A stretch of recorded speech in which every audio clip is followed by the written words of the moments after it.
Good evening, everyone. It is Monday, April 1st, 2024. This is the general meeting of the Board of Education of Guilford. It's 7:30 p.m. And I would like to call this meeting to order. And I would like to invite us all to do the Pledge of Allegiance. Pledge allegiance to the flag of the United States of America and to the republic for which it stands, one nation, under God, indivisible, with liberty and justice for all. Great. Okay, so we'll jump right into the agenda. Item number 3 is to act on our minutes from this last month. The first is 3.21, March 11th, 2024. Do I have any input or comments? Do I have a motion? Motion to approve. Second? Second. No. So are there any comments on the minutes or any corrections that anybody needed to make?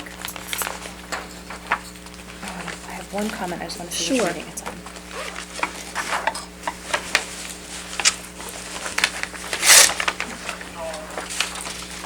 And what page it was, or Yep. it was a long set of minutes, so. Okay, so it is this meeting, and on reports of committees, 10.1, Policy Committee. Okay, It says Mrs. Peck noted upcoming topics for the Policy Committee include dress code, cell phone usage, and educational materials. Those were actually past topics from the Policy Committee that we discussed in policy meetings, okay. not upcoming. So passed, okay, Yes. perfect. Thank So you. adding past. Yes. Adding the word past in The place word of passed upcoming. to the 10.1, the Yes, first replace line. upcoming with past. Okay, great. Thank you. Any other corrections or additions? No. Okay, if there's no other corrections, all in favor of minutes with the March 11th, 2024? Aye. Aye. Okay, great. Item 3.2 is the March 25th, 2024 minutes. Again, this was a smaller workshop meeting. Is there any comments or corrections? Motion to approve. There's a second? Second. All in favor? Well, there's just. The signature, the signatures, and it's got my electronic That's true. signature. It should Thank you have, for it should catching have Dr. that. Balistraci's electronic Okay. Mine signature. has, Where are you seeing that? mine has Yeah. Balistraci. Mine does not. But no, you've got Dr. Mine has Freeman's signature. Balistraci. Look, the Ah. signatures are different. There you go, thank you. And then Thank you. in the teachers present, I think there's a typo. It's supposed to be Emily Fournier. Yep. Thank you, great. Do we have all I have BOE Katie's members on this list? Let's see, In Katie, attendance? Jen, John, Dick, I wasn't Moira, there. Arnold, Kristen was not there, Noel was not there, Yeah, that's Christy was everybody. not there, Okay. yep. And all teachers are accounted for. I have the signature. Oh, I have Okay, so making those corrections, all in favor of That is approving the weird. minutes from March The paper 25th, copy has my 2024? We must have corrected Aye. it. Second, all in favor? Aye. Okay. I abstain. Thank you. Okay. So let's move on to item number 4, which is public comments for topics on the agenda only. Is there anyone here who would like to make any comments on the agenda? Okay, I don't see anybody, so we will pass that on. And now we're up to 5, which is review and approval of expenditures for the month of March 2024. And the reviewer for the month is Mr. Arnold Scrutta. Expenditures for the month of March 2024 were $6,788,035.88. Expenditures and encumbrances through the end of March were 71.05% of the budget as compared to 71.77% of the budget in 2022-23. So basically parity there, a little bit better even this year. Revenue for March 2024 was $21,426.32, which includes $3,865.62 for Medicaid, $476.70 for non-resident tuition, $584 for pre-K tuition, and $16,500 for tuition from Clinton and Madison school districts. The items that were running a little bit higher as compared to 22-23 are supplies and materials, but I think we all feel that when we go to the grocery store, for example, or get office supplies. The items that basically approximate the percentage of the budget from 22-23 are salaries and transportation. And then we're seeing a lower spend on employee benefits, tuition, and the capital budget. I think a few things to note. The district has spent, or we're starting to spend a significant sum on textbooks. These are for the math and EL state mandated training or courses that are partially funded by the state, but not totally. We anticipate spending approximately $250,000 in order to fulfill those mandates in the next several years.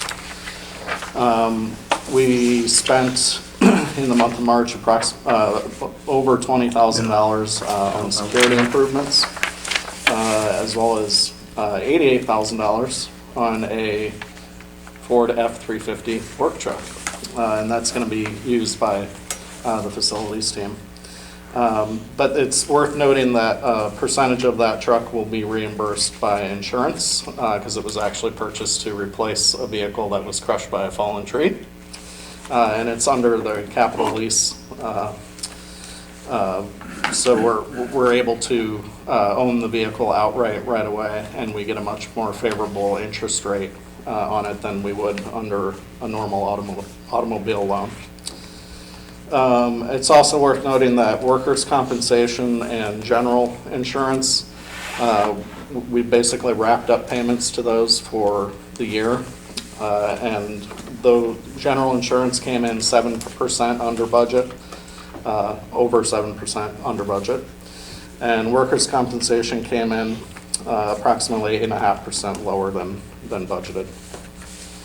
So with that, and I also want to remind everybody that we do discuss the warrant, which is the list of items to be paid, at detail in the preceding operations subcommittee meeting. So we have discussed a lot of these items thoroughly. But with that, the warrant we are submitting, total payments are $2,342,334.88. Great, thank you, Arnold. All right, so moving on, just to line number 6, which is, oh, sorry. That's right. Can I have a motion to approve the report? Thank you. Have a second? Second? All in favor? Aye. Thank you. Okay, moving on to item number 6, communications. Is there any communications anyone would like to share with the board? No, okay, thank you. All right, moving on to item number 7, student representatives. I'll let you guys take it over. Hello. So first I'll start at Guilford Lakes. At Guilford Lakes, the pre-K classes were treated to a visit by the Guilford Fire Department. So they got to watch the lights, listen to the sirens, and they got to take a tour of the inside of the trucks. The third graders went to the Eli Whitney Museum, so they learned about like birds, I think it's the food that they eat, a little bit about their habitats, and they got to build and decorate bird feeders. The PTO also sponsored a visit from Lion Dance Plus, which is a performance group from the New York Chinese Cultural Center. So they watched traditional sword dances and folk dances. They also learned some Chinese phrases and learned a kung fu routine and got to learn a ribbon dance, a traditional ribbon dance. The 4th grade kindness committee organized a special activity where the students painted rocks with messages of kindness and placed them around the school grounds. So if you walk around Guilford Lakes, you should find those rocks sort of scattered around. Mr. Bello, the PE teacher at Guilford Lakes, with the help of the PTO, brought the 4th graders to an ice skating field trip, so they got to go and practice working together and just having fun in ice skating. And the 1st and 2nd graders recently also had a music performance. And then at Adams, the students are participating in Penny Wars as a fundraiser for the March of Dimes. Spring sports have started, so students are excited for their first games and meets, which I think are happening in the next couple weeks. Orchestra students participated in the String Festival, which was in late March, and that was 5th grade through all the way through the high school. Everyone who played a string instrument came to the high school and played in a big jamboree performance thing. The 8th grade chorus, I think today, came to the high school to learn about the high school choral programs here, and they got to listen to students in the choral groups here and people who were in the musical sing. And then the students are going to play the staff in a student staff volleyball game on Friday before break.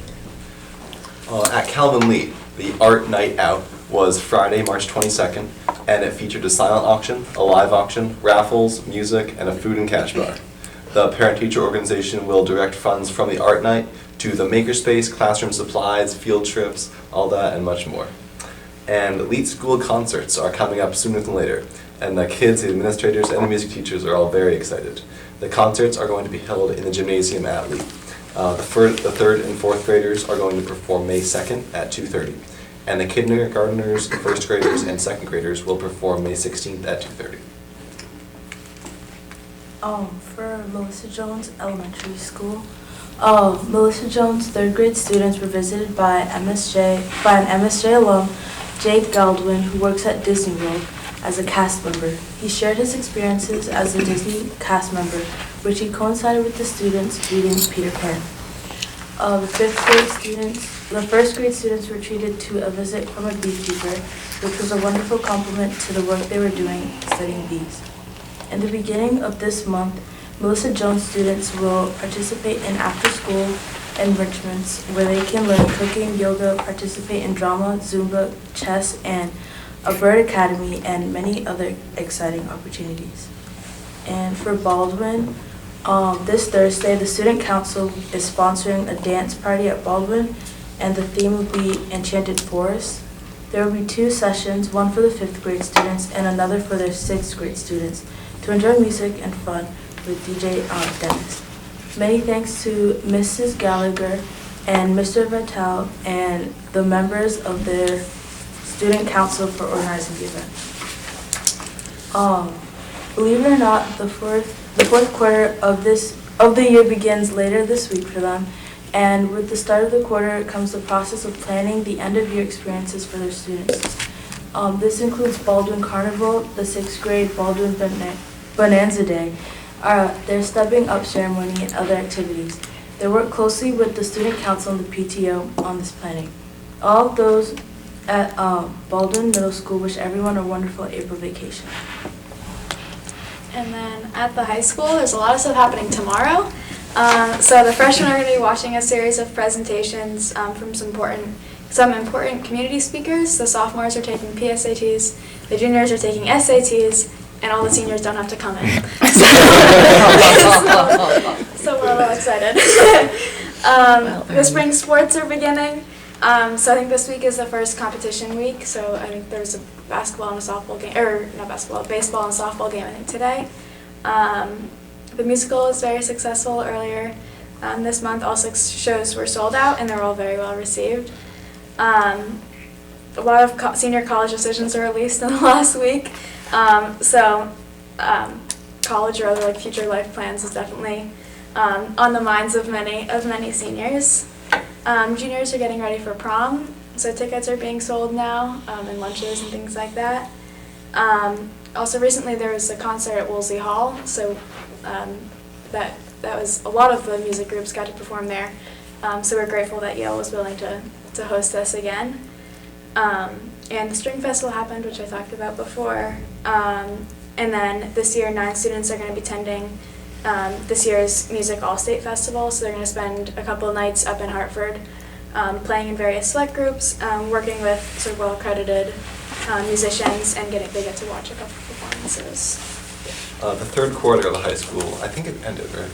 March 29th. Yeah, it's over. So we're in the home stretch now, and AP exams are coming up in just over a month. So we're all very excited for those. IB's April? It's 9th of April, Jeez. yeah. The blood drive last month did go well. Over 45 students donated at that. Intramural volleyball is ending in time with the spring pep rally with a student versus staff game. That'll be fun to watch. And I have to say, Legally Blonde, everyone did amazing. But I think my favorite was the dogs. My favorite was the dogs. Amazing. Thank you. Thank you, Thank guys. you. Great. Any questions? No, you just must be Thank so you. relieved you're not taking the SAT tomorrow. I'm glad I'm done with that. Okay. And a nice break coming up next week. I hope Yeah. you guys all enjoy yeah. it. Well deserved. Yeah. Thank you. So no, and you guys are welcome to stay, but even though you have tomorrow off, you know, I'm sure you have other things you'd rather be doing this. You're welcome to stay, but if you want to go home, it's absolutely fine. But thank you for your great reports. We always look forward to them. Thanks, you guys. Thank you. Thank you. Okay, so moving on to item number 8, superintendent's report. We have 8.1, which is an update on Melissa Jones' principal search. Dr. Thank you. Freeman. Yeah, so really briefly, I just wanted to remind the board and the community, we are really into the home stretch of the search for Melissa Jones principal. I'll remind the community, we have Mr. Mike Regan, who is serving as the interim principal for us. We posted for this position internationally. We drew 51 candidates. We interviewed candidates from California to Connecticut. Last week, a representative committee, including teachers from Jones, a parent representative from Jones, Dr. Goss, myself, Principal Hammond from Cox, and Mr. Delaventura, spent 2 days meeting with 7 candidates. We have whittled that group down to 3 finalists who will be returning later this week for a performance task that we have for them. We will begin really intense reference checking and possible site visits as well. And we hope to have a final candidate in front of this board, if not by your regularly scheduled meeting later this month, possibly at a special meeting before the end of this month. So we're very close to having a finalist. We again appreciate Mr. Regan being back. We should have a candidate in front of you in very short order. Great, thank you. All right, so then item 8.2 is your update on professional learning. Yeah, I just wanted to spend a little bit of time going over with the board and the community. March 8th represented our final formal full-day professional development day. So while professional learning will continue ongoing through the year, I did want to spend a few minutes just marking some of the work that's been taking place in the school system. And to a large degree, our focus this year has been on high-quality instruction. At the elementary schools, there has been ongoing work, as we discussed at the previous meeting this evening, around the science of reading, particularly in grades K through 4. We have been focused on new materials that we've purchased and brought into the system from Expeditionary Learning.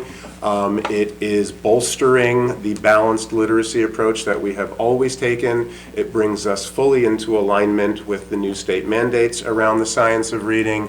And this has been particularly happening through PLC meetings, at regular faculty meetings in the schools, and through the coaching cycles, both individually and in small groups that those K through 4 teachers have been engaged in. At the same time, we have been bringing new mathematics materials into the district. These are coming in grades K through algebra instruction. Some students take algebra in 7th, 8th, or 9th grade, but our instructors all the way through algebra have been working. We're bringing in new materials from a company called Illustrative Math. They again bolster the work that we've already been doing. Those math instructors, who at the elementary level are also the reading and language arts instructors that I just referenced, but they have also been working in an ongoing fashion through their PLC meetings, in faculty meetings, and working with their coaching staff, as well as the algebra group specifically, spending part of this past day on March 8th focused on that work as well. At the same time, we continue our work around building thinking classrooms. This is work that has come to us from teachers who sort of uncovered in Guilford the work of Peter Liljedahl. Began in the math classrooms in Baldwin. It has grown out to be touching classrooms all across the schools, grades K through 12, really. We're seeing this. Liljedahl has really worked on changing the structures and the routines of a classroom. We see students on their feet more. We see students moving through the classroom more. We see students sitting in rows and columns a lot less frequently, and we hear students talking in the classroom more. So we're really excited about that work that's happening. That also is happening through faculty meetings, building-based professional development. In a large way, it's happening with a networked improvement committee where Dr. Goss and a group of teachers are working with 4 other school districts from around the state. This is all being facilitated through Partners in Educational Leadership, and that is really exciting work that's happening. We're also working on making student learning more visible in the classroom, and we're also really continuing to dig down into task design. Liliadol's structures really work the best when you have tasks that are designed to help students lean into that collaboration, that cooperation, and wrestling with really meaty and weighty problems. I know at one of your last meetings, we had partners from Harvard University here talking about some of that PD. Later in this school year, we'll be taking you into one of those thinking classroom structures during a workshop meeting and showing you some of those classroom changes that we've been talking about. At the same time, as we have been continuing to lean into that high-quality instruction in those academic aspects, the instructional components, we've also followed a parallel track this year around belonging. So we have spent this year talking about how we ensure that all of our students know that they belong in our classrooms here in Guilford. This is work that we've been working on for some time. It is of particular import this year as we prepare to accept students through the Open Choice program. As those students begin joining us next year, we need to generally be talking about how we send that message to all students. And we need to make sure that when we invite students who don't have Guilford addresses to join us, that they are ensured that they're welcome here and that they are part of our learning community. Dr. Harrison has been doing a significant amount of this work with us. I'll note here, Dr. Harrison's contract with us over the last 3 years has been as the Family Equity Liaison. In that role, Dr. Harrison works primarily with families in the community, with principals in our schools, helping them when we have issues of belonging around students. And more, he's been working directly with students themselves in that role. The work that he has done with teachers this year falls outside the scope of that agreement, and we have also partnered with the Partners in Educational Leadership. We've secured that instruction through them and made it really clear that we wanted Rydell to be the person to deliver that learning for us. So for teachers in our system, it is seamless. It's continuing to be Rydell, who's part of our team, who's doing this work with us. At Convocation, Rydell presented the idea of belonging in our schools. And again, the importance about belonging in our schools, the scientific importance behind it. We're not just talking about belonging to feel good, we're talking about equity and belonging as it relates to brain science and what that does to learning.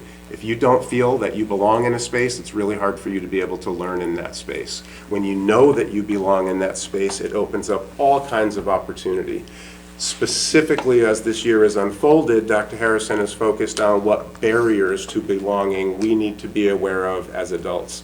So I know I've informed the board previously that on early release days that fell across September, October, and January, Rydell worked with teachers at the elementary, middle, and high school level, particularly talking about individual implicit biases. Everybody carries biases with them. It is natural, it is normal. But being aware of them allows you to be more thoughtful in what you do with those biases and how teachers need to make sure that we don't allow that to interfere with our relationships with students. So he took us through the first half of the year going through those sorts of conversations. In January, he worked with the administrative team about restorative justice. We looked at some of our disciplinary practices and how we can create more restorative settings rather than punitive settings around discipline and in the school setting. And then on March 8th, we're particularly proud of the fact that he spent the full day working with all of our staff in 2 different groupings. So over the early release days, we took elementary, middle, and high as clusters. For March 8th, we brought grades K through 6 together, and then we brought grades 7 through 12 together. In that conversation, we talked about microaggressions. Again, a barrier to belonging. The idea that we could have often unintentional, but small and individual communications that get in the way of making sure that every student knows that they belong in those classrooms. Rydell spent the day on March 8th having those conversations with our staff members, and just to brag a little bit, at the end of the day, Rydell shared a survey with the teachers who had participated, asked for them to complete the survey in the space before leaving the room. He got 101 responses from about 300 teachers who were in attendance, which is actually a really good return rate on one of those surveys. On a 5-point scale, he asked 4 questions about the overall experience, how the teachers were processing the time in the conversation with him, how they planned on continuing reflecting on that experience, and how they would apply that experience to their new learning. On a 5-point scale, the average return from our teachers was a 4.6. Just as we've heard from the teachers working with our partners at Harvard, they're finding this to meet their needs. This is the work they want to be doing, and the conversations with Riddell are helping them feel better prepared to do that work. I do want to remind you, you heard at your last workshop meeting how we're building this work on top of the case study model that the team from Harvard has brought to us. So while they're getting a little bit of this direct instruction from Riddell, we're then giving teachers opportunities to apply and to practice those skills in these fictionalized, safe case studies that we're following the Harvard model as we roll those out moving forward. And I sort of totally skipped over the fact that additionally on March 8th, there was a whole theme that went through the day for our special education teachers around multi-layered systems of support. So everything from physical management training, which our teachers need to be certified in each year, and the updates to de-escalation and to how we layer other interventions in place before it escalates to that level. So again, I sort of mentioned earlier, on top of learning new phone systems, on top of learning new security systems and new copiers in the school system, our teachers are really intensely working this year on that high-quality instructional framework that we hold, on some really cutting-edge instructional and classroom strategies, and on continuing to dig into the importance of knowing that all of our kids know that they belong here. We select materials that allow them to see themselves represented in really positive ways. We shelve books in our libraries that give every child the opportunity to meet people like them and people unlike them and develop some empathy. And we're working on ourselves as adults to make sure that we tear down those barriers to letting every child feel that they belong in the system. Really proud of the adult learning that's happening as well as the student learning that's happening in district every day. And Dr. Goss, I don't know if I missed anything. I told myself I was going to take a breath and do that slowly, and I didn't. I just tore through it all again. You did great. No, I think you hit it all. That's wonderful. I mean, it's amazing what you can accomplish just in a day, right? And it makes you realize, like, if we could give them more of this, we would. But I'm really glad that the quality of the professional development you give them on these days is received so well, first of all, and that you see it matriculate into their everyday in ways that are pretty powerful for the students and the teachers. So. And the feedback from the teachers is that, right, we're working on everything from phonics to mathematics instruction to the way we structure our classrooms to what it means to accidentally hurt somebody's feelings and make them feel that they don't belong, and how do we do that better individually as the adults in the rooms creating the settings. And the teachers are acknowledging that it's hard work, and they're also recognizing that this is what they've needed and what they've been asking for. And so we really appreciate the work. The days that we have a day off or an early dismissal and we feel that that is a day off are some of the hardest work days for our teachers and our staff. That's what I'm thinking as you're Yes, describing. and we really appreciate the work Yeah. that they bring to it every day. Thank you, and thank you to Dr. Goss for the work you guys are doing. It's really wonderful, and I know our teachers hope, they do so much, but in some way, this is a give back to them. It's work, but I'm hopeful it keeps enriching their profession and them as people too, because they need to feel like they belong as well. Yeah. So, thank you. And I know that we've had you do a case study. We're really looking forward Yeah. to getting you in front of those vertical non-permanent writing surfaces and giving you a thinking classroom challenge that you will get to engage in as students in the next few months. Thank you. I'm enjoying seeing the proactive approach as well by Riddell, especially in light of open choice. I think this is just, the timing of this could not be better. It's setting us up for success when we go live with this in September. So it's great. Great. Thank you all. Any other comments or questions for Dr. Freeman? I thank you. That concludes my report tonight. Okay, thank you. We're making great time. All right, then we will move on to item number 9, the board agenda. 9.1 is to act on personnel items. We've all received an updated, so. Yep, that was at your seat when you Yep. sat down. That didn't make it into your packet on Okay. Thursday. So I will run through the report and then we can vote. So we have to ratify the resignations of the following teachers. Heather Potts, Guilford High School Special Ed, 6 years of experience, effective date March 11th, 2024. And Gina Santino Wojtek from Guilford Lakes Elementary School, grade 1, 3 years of experience, effective date June 30th, 2024. We also ratify the retirement of the following teachers. Frances McGrath, Adams Middle School, school counselor, 19 years, effective date June 30th, 2024. Lorianne Loix, Guilford Lakes Elementary School, 34 years of experience, effective date June 30th, 2024. Jane Postavoit, Baldwin Middle School music teacher, 21 years, effective date June 30th, 2024. And Karen Whiteman, Adam Middle School science teacher, 27 years of experience, June 30th, 2024. Do I A have lot of motion? years. It is a lot of It's a lot of years years. represented here. Wow. Yes, and a lot of wonderful teachers retiring on this list that probably have taught some of our kids. And Thank you. and That's just want to amazing. say thank you, Yeah. because we value them. Do I have a motion to approve? So moved. Second. All in favor? Aye. Thank you. Okay, moving on to item number 9.2, is to approve the donation of $7,010 from the Guilford High School Boys Lacrosse Netminders Booster Club for the salaries for 2 assistant coaches. Do I have any questions, or have a motion to approve? Motion to approve. Second. Second. All in favor? Aye. Aye. Wonderful. Okay. Item number 9.3 is to approve a donation of 1,176 books valued at $11,760 from Celestial Buddies to elementary school students. If I could just expand a little on this, if that's okay.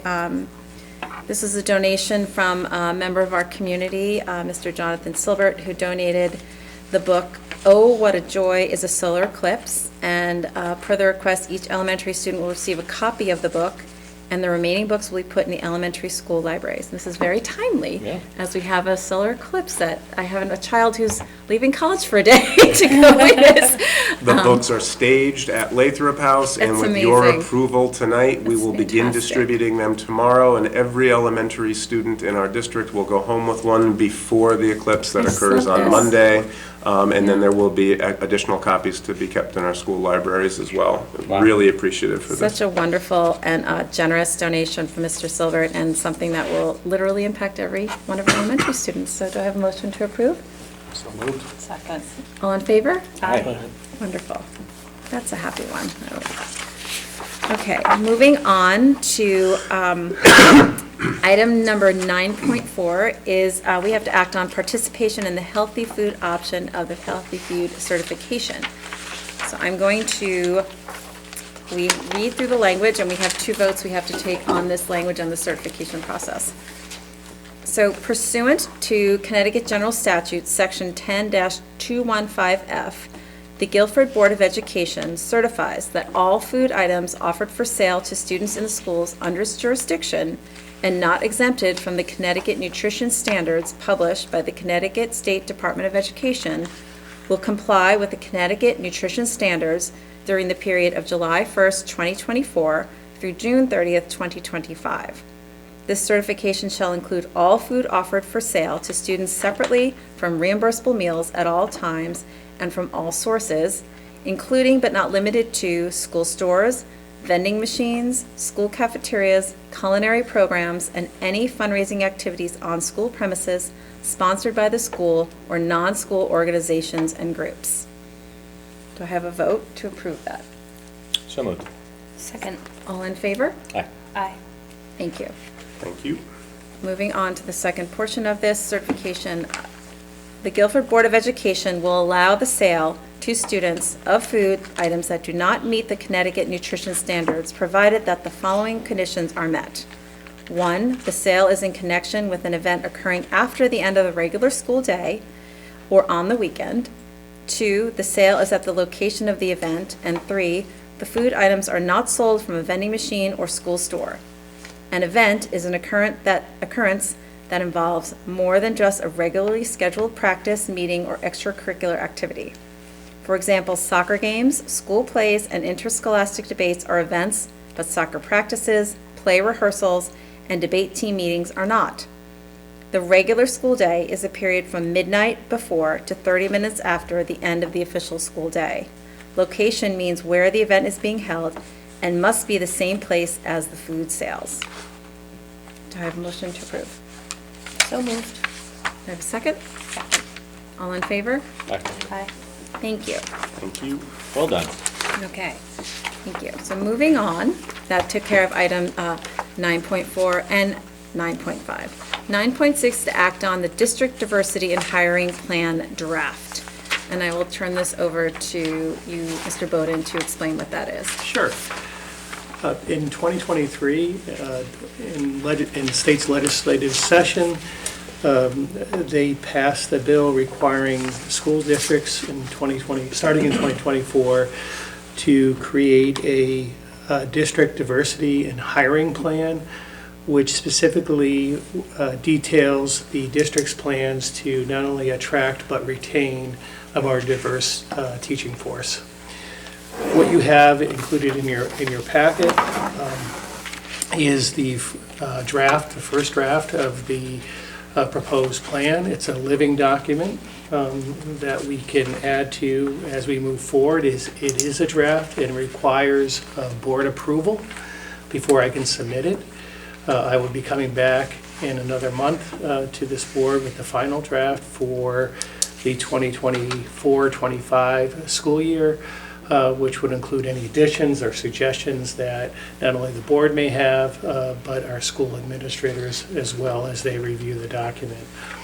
It's important to note in this first draft that the document reflects many of the things we are currently doing. We've been fortunate enough to be proactive in this endeavor, and we are working with not only, our local team, but also, statewide with other districts to see what we can do to encourage a more diverse workforce by going outside of Connecticut and looking at other states, potentially other countries, because as we know right now, the teacher shortage is impacting us in so many different ways that we have to look at new venues and new opportunities that may be out there. So I'm asking the board tonight to approve this draft so that I can submit it this week. And then we'll vote at the next general meeting next month on the final draft. That is correct. Great. And I'll just reiterate that while this is a new requirement from the state, the board will not see anything in our plan that is new to us. We are codifying We've been doing this. activities and actions that we've taken already and simply putting them into the form mandated by the state at this time. Thank you, Madam Chair. Wonderful. Thank you. I appreciate the explanation. So do I have a motion to approve the district diversity So moved. in hiring plan draft? Second. All in favor? Aye. Thank you. Okay, moving on to 9.7 is to act on recommendations from the policy committee. So I'll turn that over to Mrs. Peck, the chair of the Okay. committee. So we are going to first review policy and regulation 5118 on attendance, truancy, and chronic absenteeism. This is something the board has had for the last month, so hopefully you guys have all really read through it with a fine-toothed comb, and I'm sure it's helped you fall asleep at night. I'm just going to read through the substantial change, which is in the regulation, rather than the one that's in the, there's actually not much that changes in the policy. Right. So if you guys want to flip to attendance, truancy, and chronic absenteeism, we are in section 3. The change is really the addition of the word may. So we're giving kids kind of a second chance to make up for lost credits. So the change reads, the second cut for the semester in the same class may result in a loss of credit. The parent or guardian will be notified of the potential loss of credit, and a plan to restore the student's good standing may be made. So this is just giving the district a little bit more leeway in terms of punitive actions and kind of allowing us to reinstate students' good standing. Again, it continues, an unexplained absence in one or both periods of a double period class will result in a first cut. A second cut of any type in this course may result in a loss of credit. So we're simply swapping the word will to may. Any questions about this from anyone? Okay. Well, why don't we do this? Why don't we vote on the policy and the regulation, and then you can, we can do 9.7.3 if that's okay? Sure. Okay, great. So do I have a motion to approve policy 5118, attendance, truancy, and chronic absenteeism? So moved. Second? All in favor? Aye. Wonderful. Item 9.7.2 is the regulation 5118, attendance, truancy, and chronic absenteeism. Do I have a motion to approve? So moved. Second? Second. All in favor? Aye. Wonderful. Turn it back to you. Okay. The next topic that we're going to discuss again, this is something that we've seen for the last month. This is a new policy, 6409. And this policy is simply something that we as a district have been doing, and we are changing this policy to formally add it to our policy handbook, and it is in keeping with the State Department of Education's requirements. So the change here is with regard to special education students, and it simply requires the district to continue keeping children in district until the student turns 22. So I'll read through the changes here as well. In accordance with the regulations of the State Board of Education, each local and regional Board of Education shall provide special education for school-aged children requiring special education. The obligation of the school district under this subsection shall terminate when such child is graduated from high school or at the end of the school year during which such child reaches age 22, whichever occurs first. Effective July 1, 2023, all students remain eligible for special education services under the Individuals with Disabilities Act through the end of the school year during which the student turns age 22 or until the student graduates from high school with a regular high school diploma, whichever occurs first. Pursuant to the Connecticut General Statute 10-259, school year is defined as July 1 through June 30th. Any questions on this from anyone? I just want to point out the change is the age 22 through the entire school year. Yes. Right. Correct. Okay, so can I have a motion to approve policy number 6409, special education? So moved. Second? Second. All in favor? Aye. Aye. Wonderful. I want to Thank you. note that that was an unfunded mandate. Yeah. That is, we were required to do this, but we have to pick up the cost of that. Correct. Okay, moving on to 9.8. This is a receive item only. Guilford Public Schools annual reports, and I'll just reference 9.8.1 is the 2021 exhibit, 9.82 is the 21-22, and 9.83 is the 22-23. And I'll just let Dr. Freeman just give a brief explanation of this receive item. Yeah, this is receive only. There's no action required on the part of the board, and this is a little bit of housekeeping. We have gotten behind in getting the annual reports first to you and then to the town. This receive item tonight catches us up and gets us back to current. At the end of this school year, we'll begin working on the annual report for school year 23-24. Significant thanks go to Lori Hahn for pulling all of this together. Again, I'll note there probably won't be anything in these reports that the board doesn't know already, but it's interesting to look back, particularly at 2021. It was an eventful year. Yeah, there's a lot going on. Seems like a yeah. lot longer ago than Right. just a few years ago. But again, school. appreciation to Lori Hahn, and we apologize that we got a little behind, but this brings us to current. Yeah, I was reading about, remember graduation of 21, the car procession, and just. Yep. It feels like yesterday, It was but like it was. painful to read. I know, I was like, oh, there was so much that happened in those kids, and here they are, some of them yeah, so, thank you. And We're happy they're to be interesting caught to up. read the summaries, so they're posted online at the district website, so. Yes, and And we'll these are forward them. receives, but we do These are not need to receives. approve. Right. No. Yep, we're required to deliver it to Right. you, but there's no action required on your part, and we will forward it to the town for their record keeping as well, once you have received it here tonight. Got it. Thank you. Thank you. Okay, moving on to item number 10, reports of committees. 10.1 is policy committee. I don't have anything further. Okay, thank you. It's fine with me. 10.2, operations committee. Mr. Delaventura. Had an operations meeting before this regular meeting, and not really much to add, so we'll move on. Okay. Yeah. Thank you.